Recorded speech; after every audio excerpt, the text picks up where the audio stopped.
بھٹو صاحب کے خلاف یہ تحریک چلی تھی اور مہینوں کے حساب سے چلی تھی، اور اس میں کوئی شک نہیں کہ اس میں ہزاروں لاکھوں لوگ اگر بھٹو صاحب کے ساتھ تھے تو اتنے ہی ان کی مخالفت میں بھی آئے تھے۔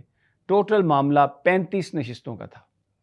پی این اے کے یعنی معاملہ جو تھا وہ یہ تھا کہ تقریباً 35 سے 40 نشستوں پر پی این اے نے کہا کہ دھاندلی ہوئی ہے، اور ان کے 35 لوگ جو تھے وہ ایم این اے الیکٹ ہوئے تھے۔ تو پی این اے نے کہا کہ ہم حلف نہیں اٹھائیں گے، اور ان لوگوں نے حلف نہیں اٹھایا۔ یہ وہ نقطہ تھا جو تحریک کا باعث بنا، جس پر لوگ باہر نکلے، وہ لوگ باہر آئے۔ تو انہوں نے ایک تحریک چلائی کہ اس لیے کہ وہ اس اسمبلی کا حصہ نہیں بنے، اور وہ تحریک چلی، لوگوں نے اس پہ لبیک کہا۔ یہاں پر آدھا تیتر آدھا بٹیر، جا کے بیٹھتے بھی ہیں، ملتے بھی ہیں، لیجیٹمیسی بھی دیتے ہیں۔ اب یہ فٹافٹ نام لے لیے جی، اپنے علی ظفر صاحب جا رہے ہیں جی، لطیف کھوسہ صاحب جا رہے ہیں جناب، اور کوئی اور ایک آدمی ہوگا وہ چلا جائے گا۔ کوئی حکومت نے ان کو کنسیڈر نہیں کرنا، اور ان کی کوئی تعداد اتنی نہیں ہوگی کہ یہ انفلوئنس کر سکیں جج کے لیے۔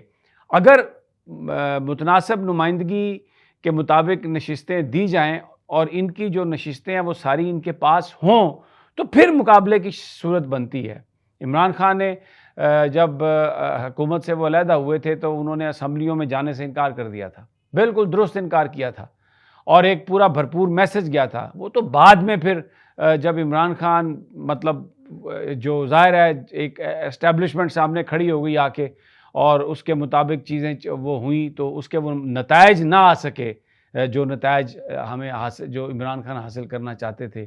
تو آج بھی اس وقت بھی جو لوٹے ہوئے ان کے خلاف تو کریں آپ کارروائیاں، بالکل انہوں نے تو ایمان بیچا، اپنا دین بیچا، عمران کے نام پر جو ووٹ لے کے آئے اس سے انہوں نے بے وفائی کی۔ لیکن یہ جو ہو رہا ہے، یہ میں کیا اس کو جہالت کہوں، انکمپیٹنس کہوں، یا میں اس کو بڑی کیلکولیٹڈ موو کہوں کہ سارے گھر بچانے ہیں، اس کو بھی راضی کر دیا، دیکھیں قائد کو بھی راضی کر دیا۔ اس کا کیا نقصان ہو رہا ہے؟ اس کا پاکستان کے لوگوں کو نقصان ہو رہا ہے۔ آج کھل کر بات کی سلمان اکرم راجہ نے، میں نے اپنے پچھلے ویلاگ میں بھی کہا ہے کہ باہر نکلیں، لڑائی ہے، سڑکوں پہ نکلنا ہوگا حق کے لیے۔ کسی نے آپ کو کوئی حق نہیں دینا ایسے، کسی عدالت نے، کسی فورم نے۔ تو بجائے اس کے کہ یہ پی ٹی آئی کی لیڈرشپ ان سے یہ مطالبہ کرے کہ ہمیں عمران خان سے ملنے کی اجازت دی جائے، ہمارے ممبران کا نوٹیفیکیشن کیا جائے، سپریم کورٹ کے فیصلوں پر عمل درآمد سے کو مشروط، یعنی اپنی جو ان کمیٹیز میں بیٹھنا اور حکومت کے ساتھ بات کرنے کو مشروط کیا جائے، سپریم کورٹ کا جو فیصلہ ہے اس کو ماننے سے مشروط کیا جائے۔